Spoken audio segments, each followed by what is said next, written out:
থেকে চরকা ঘোরাচ্ছিস, তবে তো জানিসই এই যে তোর হাত ব্যথা করছে, এই ব্যথার মধ্যে একটা অন্যরকম শান্তি আছে।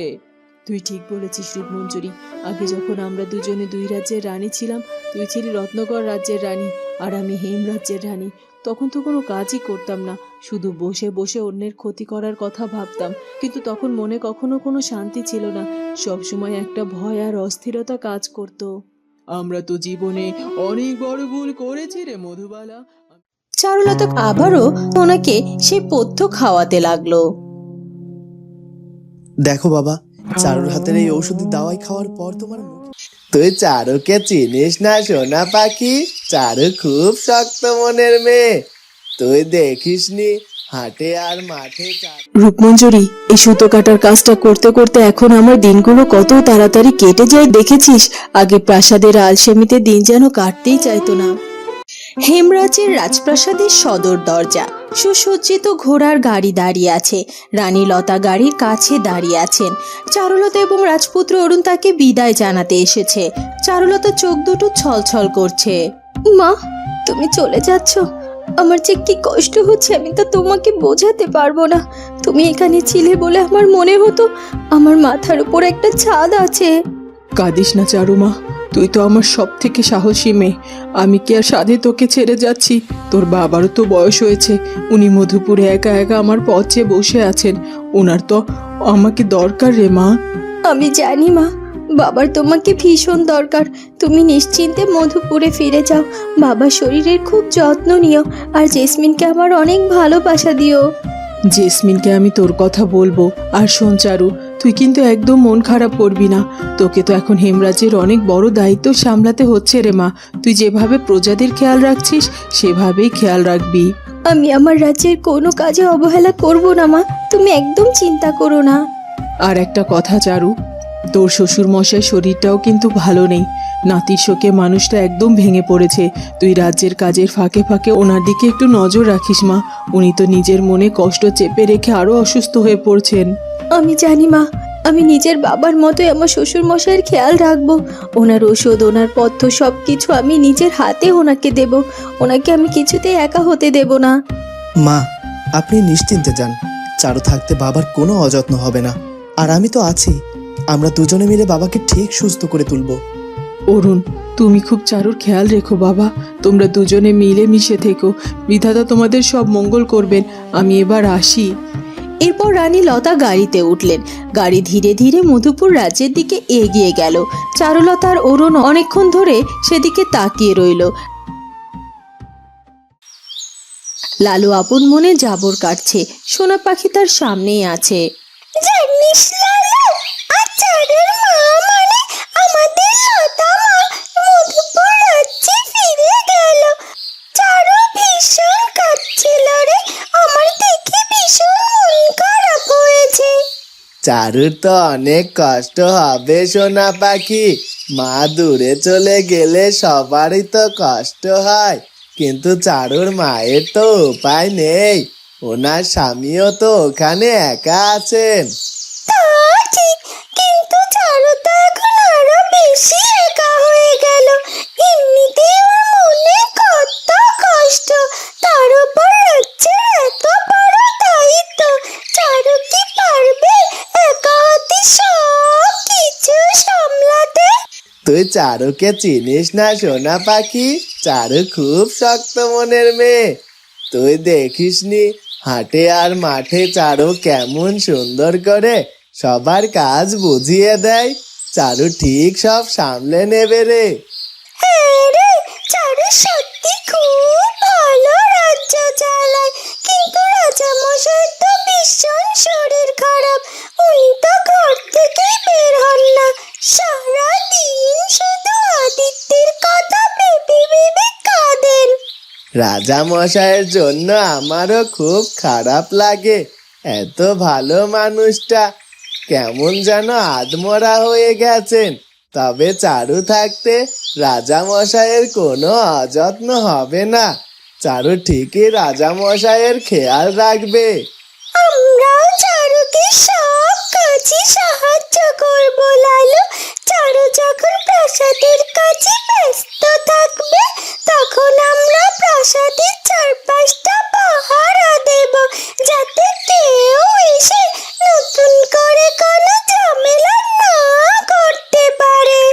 একদম ঠিক কথা বলেছিস সোনা পাখি।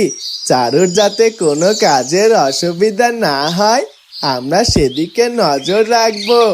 তুই শুধু প্রাসাদের এদিক ওদিকে উড়ে উড়ে সব খবর রাখবি। হেমরাজ্যের রাজার কক্ষ। বিকেল বেলা রাজা মশাই চোখ বন্ধ করে শুয়ে আছেন। চারুলতা হাতে একটা বাটি নিয়ে খুব সাবধানে কক্ষে প্রবেশ করলো। বাবা, আপনি কি ঘুমিয়ে পড়েছেন? রাজা মশাই চোখ খুললেন। না চারুমা, আমি ঘুমাইনি, শুধু চোখটা বন্ধ করে শুয়েছিলাম। তুমি হাতে করে ওটা কি নিয়ে এসেছো মা? বাবা, আমি আপনার জন্য নিজের হাতে একটু ফলের রস আর কিছু ঔষধি পাতার রস মিশিয়ে একটা পথ্য বানিয়ে এনেছি। এটা খেলে আপনার শরীরের দুর্বলতা কমে যাবে। তুমি কেন এত কষ্ট করতে গেলে চারুমা? তুমি তো রাজ্যের কাজে সারাদিন অনেক ব্যস্ত থাকো। আমার জন্য আবার এসব করার কি দরকার ছিল? দাসীরা তো ছিলই। দাসীরা তো দাসীদের কাজ করবেই বাবা, কিন্তু আমিও তো আপনার মেয়ে। আমার কি কোনো দায়িত্ব নেই? আপনি সারাদিন কিছু না খেয়ে বিছানায় শুয়ে থাকলে তো আমার একটু শান্তিও লাগে না। আপনি উঠুন, আমি নিজের হাতে আপনাকে খাইয়ে দেব। চারুলতা সেই ফলের রসটুকু রাজামশাইয়ের মুখের কাছে ধরল। রাজামশাই খুব বাধ্য ছেলের মতো সেটা খেয়ে নিল। তুমি সত্যি আমার নিজের মেয়ের চেয়েও বেশি চারুমা। তুমি এত গুণের অধিকারী। আমি বিধাতার কাছে সব সময় প্রার্থনা করি তুমি যেন অনেক সুখী হও। আপনি একটু ভালোভাবে খেয়ে নিন তো বাবা। আপনার শরীরটা একটু ভালো হলে আমি আপনাকে নিয়ে রাজপ্রাসাদের বাগানে হাঁটতে যাব। সারাদিন এই বন্ধ ঘরে থাকলে তো শরীর আরো খারাপ হয়ে যাবে। আমার কি আর বাগানে যাওয়ার ইচ্ছে করে রে মা? আমার তো শুধু মনে হয় আমি আমার নাতিটাকে কবে দেখতে পাবো। বাবা, আপনি একদম মন খারাপ করবেন না। আমার মন বলছে আমার আদিত্য খুব ভালো আছে। আর আপনি যদি এমন অসুস্থ হয়ে বিছানায় পড়ে থাকেন তবে সে ফিরে এসে কি আনন্দ পাবে বলুন? আপনাকেও তো ওর জন্য সুস্থ থাকতে হবে বাবা। তুমি ঠিকই বলেছ চারুমা, আমাকে সুস্থ হতে হবে। তুমি আমাকে নিয়মিত দাওয়াই খাইয়ে দিও। আমি আবার আগের মতো সুস্থ হয়ে রাজসভায় বসবো। তোমার সাথে মিলে হেমরাজ্যকে আরো সুন্দর করে তুলবো। এই তো আমার ভালো রাজার মতো কথা। আপনি শুধু নিজের শরীরের খেয়াল রাখুন, বাকি রাজ্যের সব চিন্তা আমি একাই সামলে নেব। আপনি এখন নিশ্চিন্তে একটু বিশ্রাম নিন তো। দুপুরবেলা কাঠুরের জঙ্গল থেকে এক বোঝা শুকনো কাঠ নিয়ে এসে উঠোনে রাখলো। কাঠুরের বউ তার দিকে পাখা হাতে এগিয়ে এলো। বউ, আজ বড্ড গরম ছিল গো। এই দেখো কত ভালো ভালো শুকনো কাঠ নিয়ে এসেছি। এগুলো হাটে বিক্রি করলে আজ বেশ ভালো চাল ডাল কেনা যাবে গো। তুমি তো সত্যিই পরিশ্রম করতাছো গো। নাও, হাত মুখ ধুয়ে একটু ঠান্ডা হইয়া জল খাইয়া নাও। আমি তো দুপুরের রান্নাটা শেষ কইরা তোমার জন্যই অপেক্ষা করতেছিলাম। আমাদের সূর্য কোথায় বউ? ওকে তো উঠোনেও দেখছি নে। ও কি ঘুমিয়ে পড়েছে? হয় গো, ও তো অনেকক্ষণ আগে খেলাধুলা কইরা এই মাত্র ঘুমাইলো। ছেলেরা যত বড় হইতাছে ততই যেন ওর গায়ের শক্তি বাড়তাছে। সারাদিন সারাটা বাড়ি সুইটা বেড়াই। ও ঘুমাইলে তবেই আমি একটু ঘরের কাজ করার সময় পাই। আমাদের সূর্য আমাদের জীবনের সব অন্ধকার দূর করে দিয়েছে বউ। যখন আমি ক্লান্ত হয়ে বাড়ি ফিরি আর ওর ওই মিষ্টি হাসি মুখটা দেখি, আমার সব ক্লান্তি এক নিমেষে দূর হয়ে যায় গো। বিধাতা আমাদের কোলে ওকে দিয়ে আমাদের ধন্য করেছে গো। তুমি ঠিকই কইছো। আমারও মনে হয় বিধাতা আমাগো এই গরিবের সংসারে একখানা চাঁদের টুকরা পাঠিয়েছেন গো। ও যখন বড় হইব তখন আমাগো এই কষ্টের দিনগুলো পুরোপুরি বদলায়া যাইব। আমি ওর জন্য প্রতিদিন বিধাতার কাছে দীর্ঘায়ু কামনা করি। আমাদের সূর্য অনেক বড় মনের মানুষ হবে বউ। ও কোনো সাধারণ ছেলে নয় গো। ওর চলাচল দেখলে বোঝা যায় ও অনেক দূরে যাবে। আমরা গরিব হতে পারি, কিন্তু ওকে বড় করবার জন্য আমাদের ভালোবাসার কোনো কমতি নেই গো। মধুপুর রাজ্যের রাজপ্রাসাদের সুতো কাটার কক্ষ। রূপমঞ্জরি এবং মধুবালা দুজনে মুখোমুখি বসে কাজ করছে। চারদিকের পরিবেশ ভীষণ শান্ত। রূপমঞ্জরি, এই সুতো কাটার কাজটা করতে করতে এখন আমার দিনগুলো কত তাড়াতাড়ি কেটে যায় দেখেছিস। আগে প্রাসাদের আলসেমিতে দিন যেন কাটতেই চাইতো না।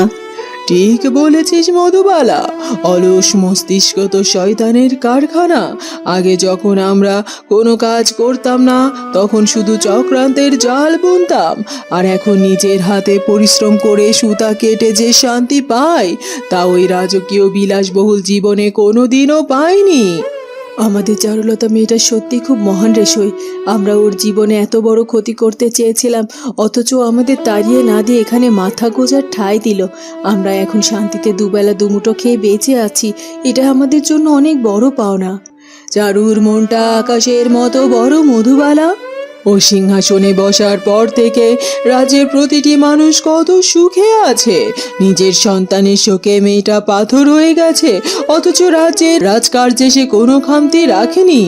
বিধাতা যেন চারুর সব কষ্ট দূর করে দেয়।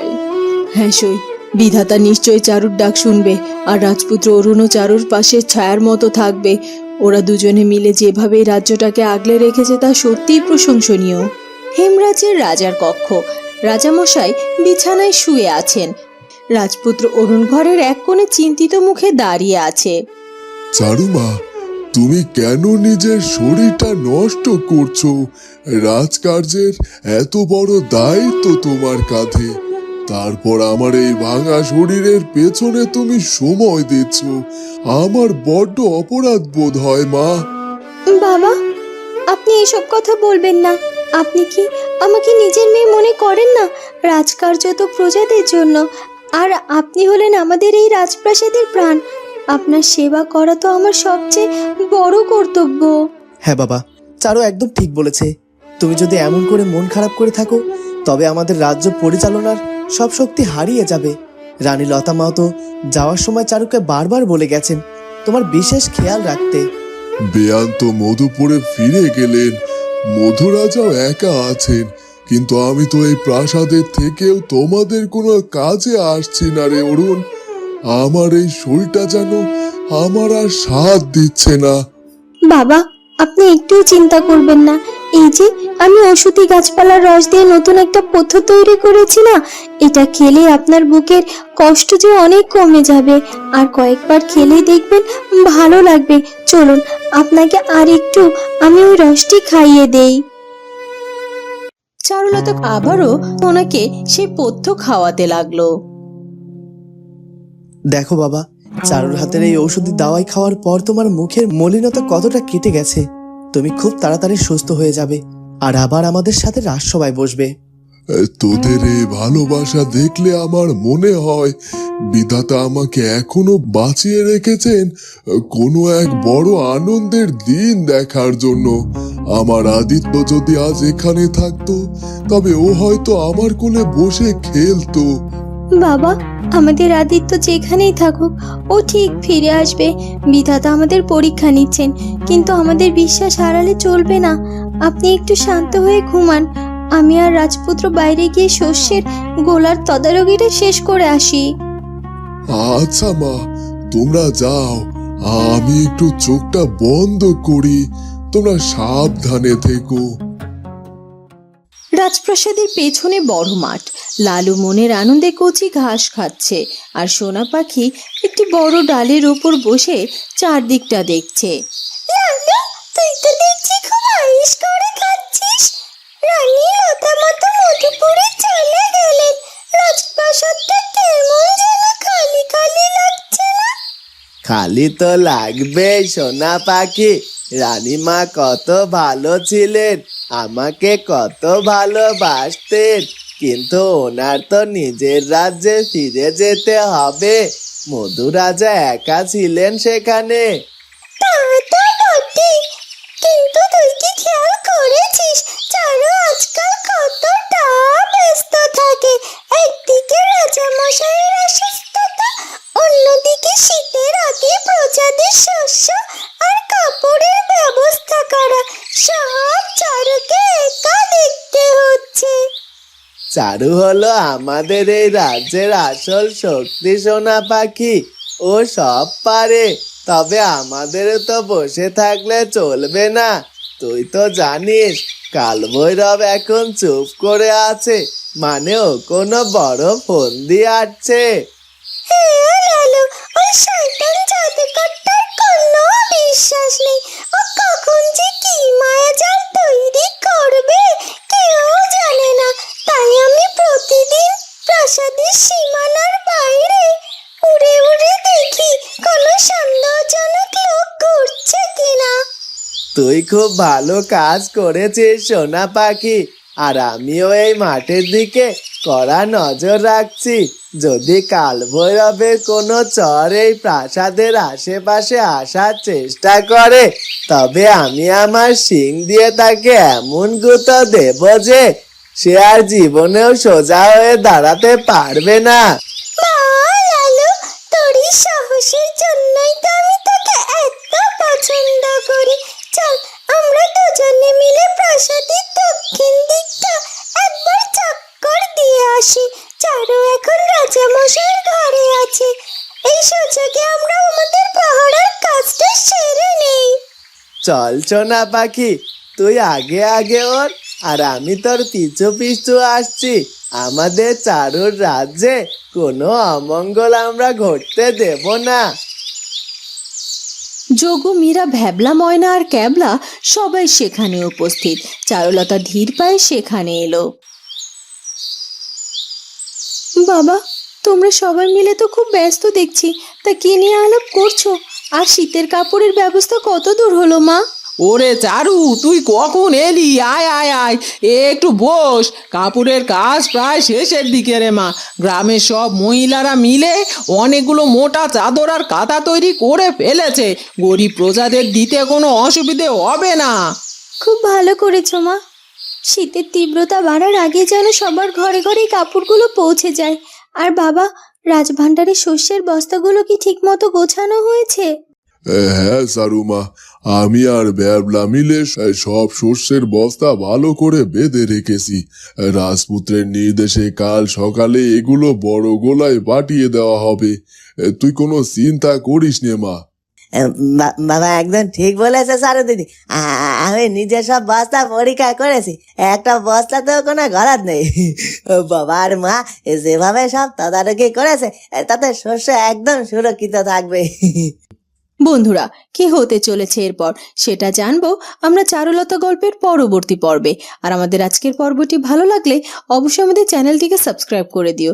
দেখা হবে পরের পর্বে। ধন্যবাদ।